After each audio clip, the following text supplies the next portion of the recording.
High বন্ধু, এ দেখো ভাজা ভাজা হয়ে গেছে।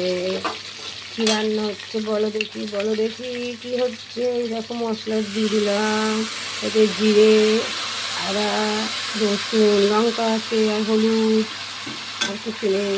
এই দেখো মশলাটা কষানো হবে, খুব টেস্টি হবে খেতে। কি হচ্ছে কি হচ্ছে বলতে হবে, বলতে হবে কি হচ্ছে,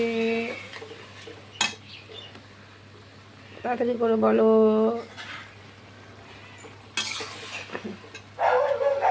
একটু ভাজা হোক। এই দেখো কি দিয়ে দিচ্ছি, কাবলি ছোলা।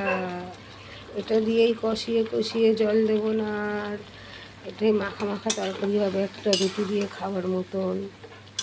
তোমাদের যদি কাউ খেতে ইচ্ছা করে আসতে পারো আমাদের বাড়ি, বিকালের টিফিন। মুড়ি দিয়ে দেবো খেতে, আর কিছু করতে পারবো না।